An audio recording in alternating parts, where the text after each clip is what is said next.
Jazz Hands! Herzlich willkommen zu einem neuen Video. Heute möchte ich euch mein Skizzenbuch vom Urlaub zeigen. Und falls ihr euch wundert, das ganze Video wird auf Deutsch sein, aber es gibt natürlich wie immer Untertitel auf Englisch. Für den Fall, dass euch aber irgendwelche Sprachen fehlen als Untertitel, könnt ihr jederzeit selbst welche hinzufügen, sodass es eben auch für andere Leute eine Hilfe ist, falls sie nicht so gut im Englischen sind.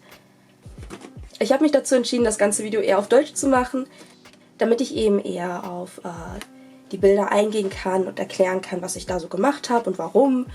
Und ja, legen wir los. Viel Spaß! Also, zuallererst Informationen zum Skizzenbuch. Das Skizzenbuch habe ich auf Amazon gekauft. Das ist ein Artway Studio. Jo. Für den Fall, falls euch das interessiert. Ich fand es eigentlich ziemlich gut, das Skizzenbuch. Das Papier ist relativ dick, wie man vielleicht auch hören kann. Es ist relativ weiß, also es ist nicht super ultra weiß, aber es ist halt weißer als andere Papiere. Einige Zeichnungen jetzt am Anfang, die habe ich vor Thailand gezeichnet, also kurz vor dem Urlaub. Weil ich noch nicht wusste, ob ich halt dieses Skizzenbuch mit nach Thailand nehmen würde oder halt ein anderes. Also ich habe in letzter Zeit viel mit Tusche und Pinsel gemacht und einfach irgendwas reingezeichnet. Ich habe einfach irgendwie angefangen. Manchmal lasse ich einfach so eine Seite auch frei, für den Fall, dass ich da irgendwie so Dinge reinschreiben will, wie meine Adresse oder dieses, oh, gib mich zurück, wenn du mich findest. Als ich das Buch gekauft hatte, wollte ich eigentlich nur so Katzendudel und sowas reinmachen, ein bisschen üben, ein bisschen experimentieren und austesten, was für Katzenbildchen ich in Zukunft so mache. Dann habe ich noch so überlegt, was für Sprüche man vielleicht noch den Katzen so geben könnte, also was für einen Charakter die haben sollen. Ja. Auch so ein bisschen etwas, was mehr cartoony ist. Das ist die Working Cat, the Business Cat. Ja, eigentlich ein ganz guter Vorbote für das heiße Thailand-Wetter. Hier habe ich ein bisschen geübt von meinen Katzen, wie sie halt so da lagen einfach. Ich glaube, die drei, die sind frei entstanden und die hier mit halt Referenz, also halt meine Kater, wie sie gerade so da liegen. Die Herausforderung ist natürlich immer, schnell zu sein, damit man, ja, nicht so halb anfängt und dann, der hat sich schon wieder bewegt, Mist. Und dann fängst du hier an, schon wieder. Deswegen muss man halt ziemlich schnell die Kontur und die Form der Katze so erfassen. Einfach so schnell wie es geht und es ist erstmal eine Umgewöhnung, aber es macht eigentlich ziemlich Spaß, wenn man versucht innerhalb so von 10, 20 Sekunden die Pose einfach grob zu erfassen, damit man ja Details noch hinzufügen kann. Also schult so ein bisschen den Blick und ist eigentlich, es macht Spaß. Probiert es einfach mal aus. Ja, hier hatte ich mal einen Kater, Shiro, gezeichnet. Aber da fehlt ja auch die Hälfte. Ich wollte ihn halt relativ realistisch halten, aber nicht zu realistisch. Also ihr wisst, was ich meine, dieses semi-realistische. Und hier in der vereinfachten Variante. Aber es ist noch nicht fertig, da fehlt noch was. Und hier ist der Anfang von Thailand. Für den Thailand-Urlaub habe ich mir eigentlich überlegt, mit Aquarell zu üben. Da ich wollte nicht unbedingt meine Copics und so mitnehmen, denn mein Ziel war es ja auch dort, Copics zu shoppen. Und gleichzeitig ist halt auch immer Platz und Gewicht ein Grund.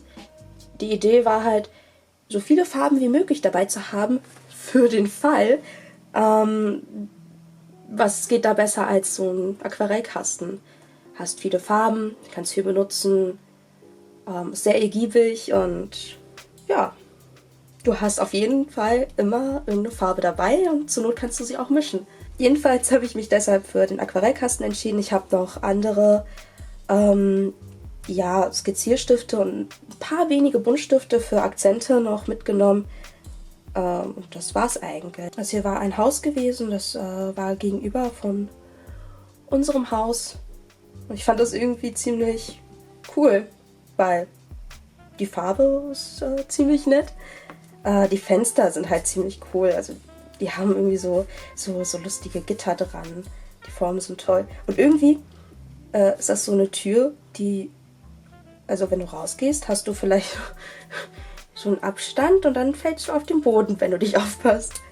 Also es hat keinen Zaun, es ist wirklich nur dieses kleine Stückchen und eigentlich standen noch ein paar mehr Kisten, aber egal. Details, egal. Ja, das war mein, ich würde sagen, erster richtiger Aquarellversuch, in dem ich mich halt wirklich darauf konzentriert habe, was Realistisches zu schaffen und nicht irgendwie, wie ich es halt sonst mache, einfach Farben drauf zu klatschen und alles miteinander zu verwurschen und dann mit einem Lineart drüber zu gehen, damit es halt nach was aussieht, sondern da habe ich mich wirklich drauf konzentriert, wirklich mit Aquarell halt zu arbeiten. Also wie ihr seht, das Papier hält es eigentlich ganz gut aus, außer wenn man halt, naja, so ein bisschen ruppig ist, so wie ich das halt scheinbar war. Es hält auch mehrere Lagen an Aquarellschichten, an Farbschichten aus, aber nur wenn die vorherige Schicht schon trocken ist, also dann funktioniert das ganz gut. Ansonsten ein bisschen schwieriger, so viel nass auf nass zu arbeiten. Ja, hier ist noch ein anderer Versuch. Ich glaube, da war mir irgendwie alles egal gewesen. Ich dachte so, oh, Farben, geil. Und habe dann mir so Lavendel, weil ich liebe Lavendel, ich einfach mal so Lavendel gemacht. Das war irgendwie so ein Fenstergitter bei uns gewesen. Und dann dachte ich mir, ach, Wasser, na, probierst du mal aus, was so passiert. Ja, Blätter, weil Pinselform, es geht immer schön so dieses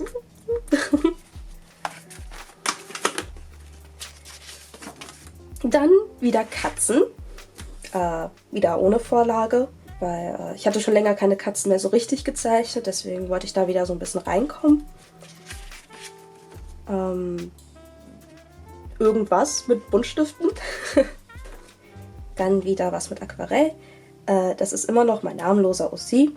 Ich weiß, ihr hattet mir vor einer Weile mal so Vorschläge gegeben, wie ich diesen Charakter wohl nennen könnte, aber ich habe mich immer noch nicht entschieden. Das ist irgendwie nicht so einfach. Ja, an dem Tag, da ging es mir nicht ganz so gut und ich dachte so, boah, ich will hier weg.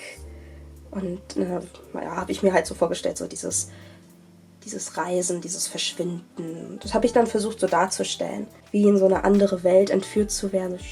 Mit den Blättern, gone with the wind. Dann weitere Aquarellversuche. Diesmal habe ich mich mehr auf Hautfarben konzentriert. Also halt wirklich verschiedene Hautfarben. Ja, und dann halt bis zu so einem Grau-Schwarz. Aber irgendwie, ich kann irgendwie noch nicht so gut mit den Farben auf Papier. Also ich kriege das nicht hin, dass es halt weniger krisselig ist. Also hier ist es ganz gut geworden. Es ist schön glatt. Es gefällt mir. Aber hier ist es irgendwie so, keine Ahnung, vielleicht habe ich da zu viel Wasser genommen. Ich habe keine Ahnung. Vielleicht kennt ihr euch da ein bisschen besser aus. Also ich hatte zuerst hier mit Polychromo skizziert. So eine grobe Form, wie man hier auch sehen kann. Und dann bin ich mit Aquarell drüber gegangen. Und am Ende habe ich so nur eine Lineart einfach drüber gezogen. Hier war es wieder ähnlich. Ich glaube, ich habe hier einfach eine große Fläche mit Aquarell gezogen oder so grob so drumherum.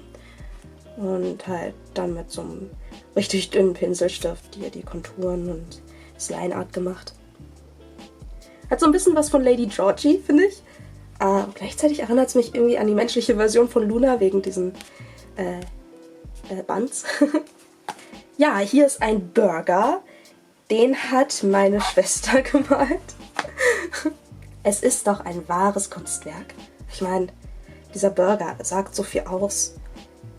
Und er sieht so schön blutig aus. Ja, hier ist wieder irgendwas. Einfach irgendwas mit Buntis und Tusche wieder. keine Ahnung, irgendwas. Ich hatte irgendwie Bock auf so durchscheinendes Blau. So, weil ich mag Blau irgendwie ziemlich gerne. Früher mochte ich Blau überhaupt nicht, aber jetzt, ich weiß nicht. Also nicht jetzt, aber schon seit Jahren stehe ich total auf Blau. Und ich benutze Blau unglaublich gerne in meinen Bildern. Ich weiß auch nicht warum. Es hat irgendwann einfach angefangen. Ich fand Blau früher einfach langweilig. Ich mochte immer Grün und so. Ich mag Grün immer noch, aber irgendwie Blau in Bildern. Mit Blau kannst du so viel machen. Schattierung.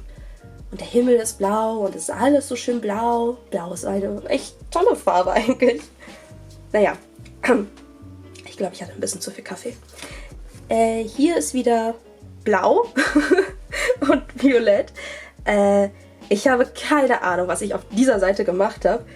Ich habe irgendwie so Linien gezogen und dann dachte ich mir, ach, was ein Hund draus. Ich weiß nicht warum. Ja, ich glaube, ich hatte einfach nur Bock gehabt, irgendwelche Pinselstriche zu üben und zu machen. Ja, und dann dachte ich mir, ach ja, probierst du wieder so ein bisschen, spielst ein bisschen mit Aquarell rum, also einfach um irgendwie, ich weiß nicht, glaube ich wollte Verläufe oder sowas üben oder halt zweifarbige Sachen, ich bin mir nicht ganz sicher. Hier ist übrigens eine Katze. Es ist irgendwie, als ob der Hund so ein Berg wäre. Hier ist der Weg und die Katze, die geht ins Maul rein und keine Ahnung. Keine Ahnung. Diese Seite habe ich gemacht, da waren wir in Hue Hin am Strand und ich war da halt in diesem Einkaufscenter und die hatten Miniso gehabt, den Laden, kennt ihr vielleicht. Und was ich dort gesehen habe, war eine breite Auswahl an Kunstmaterialien und ich musste einfach zuschlagen. Ich habe von allem ein bisschen was genommen. Die Auswahl war jetzt auch nicht so gigantisch an Farben, aber es war schon echt eine Wand mit, also wirklich viel. Also ich hätte nicht gedacht, dass die so viel verschiedene Stifte herstellen oder verkaufen oder was auch immer. Jedenfalls habe ich mir davon ein paar gegönnt und einfach mal die Farben so ausprobiert. Letzten Endes habe ich mir noch ein paar mehr geholt, weil ich nicht wusste, ob die woanders noch verkauft werden. Also ich hatte schon Freunde gefragt, so, weißt du zufällig, ob im Alexa, in dem Miniso da auch die Marker verkauft werden und so. Und alle haben mir gesagt, nee, habe ich noch nie gesehen, noch nie so viele Stifte. Und dann dachte ich mir, okay, alles meins. Ja, es gab verschiedene Arten von Stiften, also waren halt die normalen Alkoholmarker, auf Wasser basierende Stifte, also die du halt vermalen kannst, und radierbare Filzer und halt ja, Acrylstifte, also wie diese Posca-Marker, also die halt richtig schön deckend sind. Warte, kann man hier vielleicht noch mal ein bisschen besser sehen.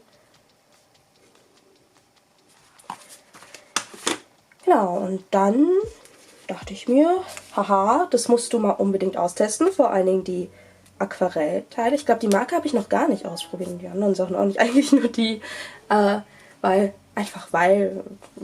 das Motto war ja mit Aquarell und so üben. Naja, und dann ist halt das entstanden.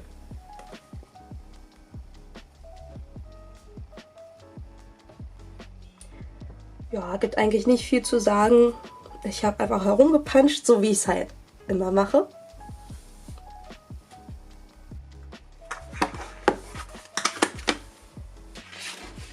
Und hier habe ich das fortgesetzt. Ich glaube, da habe ich einfach nur die Farben drauf gemacht. Ist alles mit Wasser vermalt, mehr oder minder. Das so liegen lassen und gedacht, boah, die Seite sieht total kacke aus. Was ist das für ein psychedelischer Traum? Und dann habe ich einfach irgendwas da reingezeichnet. Also natürlich ohne Vorzeichnung, wie man sieht, weil der Arm ist irgendwie nicht so ganz richtig, aber egal. Und dann habe ich einfach Flügel verpasst für so diesen Kick, für das Highlight. Dann hatte ich zu diesem Zeitpunkt, glaube ich, mir die Bücher geholt, also die mit der thailändischen Kunst drin, weil ich möchte mich irgendwann ganz gerne mehr mit dem thailändischen Zeichenstil befassen, also mit diesen ganzen Schnörkeln und mit diesen Gottheiten und so. Und ich würde das ganz gerne irgendwann in meiner Kunst so ein bisschen mit einfließen lassen oder mal themenbasiert sowas zeichnen. Naja, und warum auch immer, ich dachte, ach, klatsch du das mal auf die Katzen drauf und guckst, was passiert. Und ja, das ist das, was daraus geworden ist. So ein bisschen herumgekritzelt. Das ist nichts mit diesem Teilstyle, das ist einfach nur so. Es sind halt extrem viele Details und man denkt so, oh, das sieht ja simpel aus, weil es so simpel gezeichnet ist, aber es sind so viele Details und so viele Formen. Und ja, es harmoniert einfach und ich habe das noch nicht so ganz hinbekommen, weil ich bin ja kein Freund von zu gleichmäßig. Ich bin ziemlich chaotisch und durcheinander. Ja, und so sehen dann halt dann auch verschiedene Linien aus. Also es ist halt nicht so gleichmäßig, daran müsste ich dann noch arbeiten.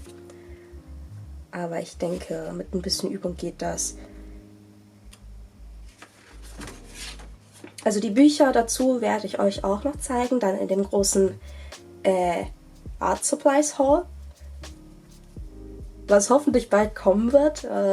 Zurzeit bin ich ein bisschen, naja, nicht im Stress, aber ich habe zu Hause ziemlich viel zu tun, weil wir gerade sehr viel umräumen. Wir haben das Schlafzimmer jetzt in einem anderen Zimmer drin, also wir hatten vorher das Schlafzimmer im Wohnzimmer mit drin und das wollte ich halt so nicht mehr und ja, wir mussten halt ziemlich viel umräumen und es ist noch nicht so ganz fertig und man könnte sagen, ich prokrastiniere so ein bisschen, aber ich habe ja halt dadurch dann andere Arbeit einfach gemacht, weil ich mag es ganz gerne, wenn zu Hause alles schön ist.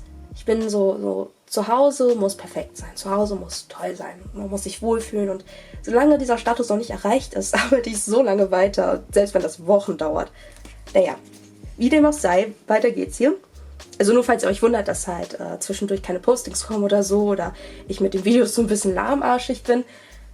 Ich habe zu Hause einfach viel Arbeit gerade. Hier habe ich wieder diese thailändischen Schnörkel ja, geübt, mehr oder minder. Es ist halt sehr interessant, wie sich die Formen eigentlich alle so ein bisschen ähneln, aber man eigentlich relativ eindeutig erkennen kann, ob es jetzt Flora und Fauna ist oder Feuer oder halt Wasser. Also hier wären so diese pflanzlichen Schnörkel, hier mehr die Flammen und das Wasser eben. Hier habe ich wieder angefangen, Katzen zu zeichnen. Ja, ist wieder so eine Food Cat. Dann dachte ich mir, ach, zu Food Cat kann es ja vielleicht auch eine Sport Cat geben. Weil ich halt ziemlich viele dicke Katzen zeichne. Und mein Kater ist ja auch relativ dick. Ich habe ihn jetzt auf eine Diät gesetzt. Jedenfalls dachte ich dann, ach, wie lustig wäre es eigentlich, so eine dicke Sportkatze zu haben, die dann immer so am Naschen ist und dann auch so lustig guckt und ja, dann einfach schon diese Bewegung von so pummeligen Katzen, das ist so süß. Ja, dann wieder irgendwie Random Character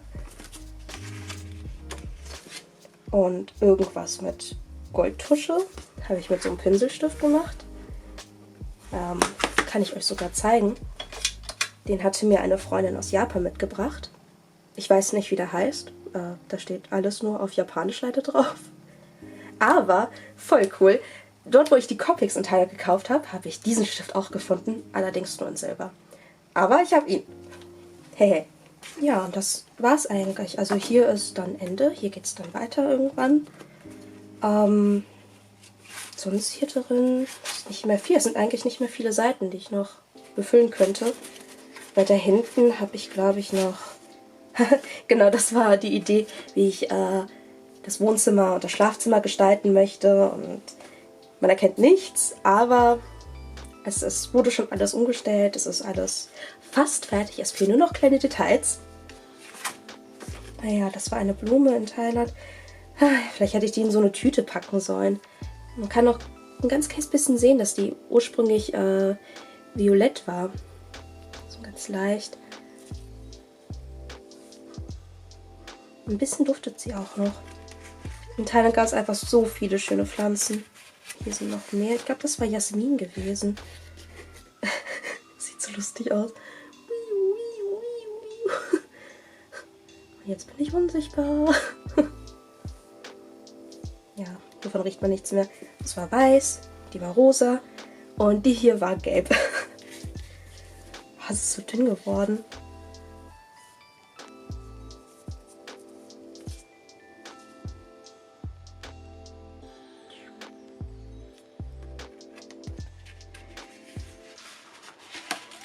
Ja, vielleicht beim nächsten Mal nehme ich einfach so eine Tüte luftig verpacken und dann pressen. Vielleicht funktioniert das dann eher.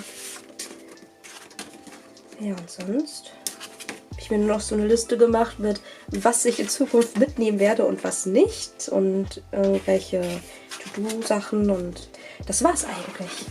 Das, warum geht das nicht mehr zu?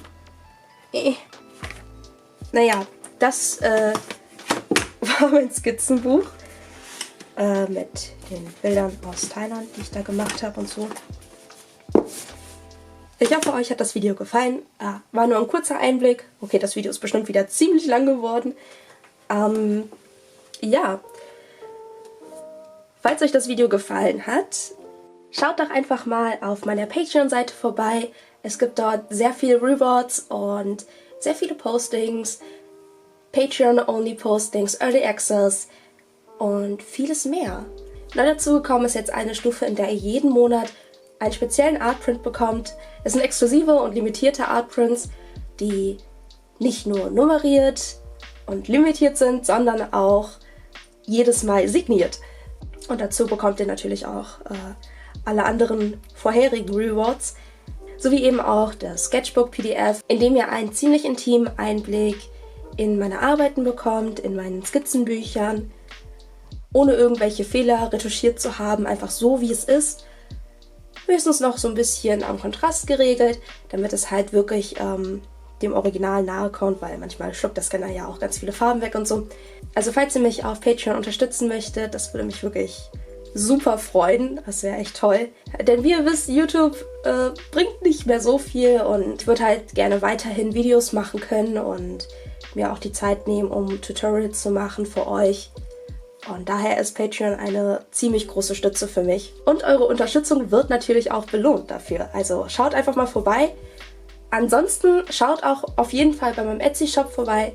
Es gibt sehr viele Artprints und Poster und meine ganzen Artbooks. Und falls ihr möchtet, gibt es das auch immer mit Autogramm. Müsst ihr einfach nur ein kleines Feld ausfüllen und schreiben, ja, ich möchte gerne das signiert haben. Und dann werde ich das für euch natürlich tun. Und damit ihr noch besser shoppen könnt, gibt es zurzeit einen 20% Rabattcode für meinen Etsy-Shop. Den werde ich wahrscheinlich dann in der Beschreibung oder in den Kommentaren nochmal verlinkt haben. Damit wünsche ich euch viel Spaß beim Shoppen und beim Stöbern. Das war es soweit erstmal von mir. Ich hoffe, euch hat das Video gefallen. Wir sehen uns demnächst in einem neuen Video. Vielleicht das Art Haul, vielleicht auch was anderes, je nachdem, wie ich gerade Zeit habe. Und ansonsten wünsche ich euch einen wunderschönen Tag. Und like always, stay creative. Bye bye!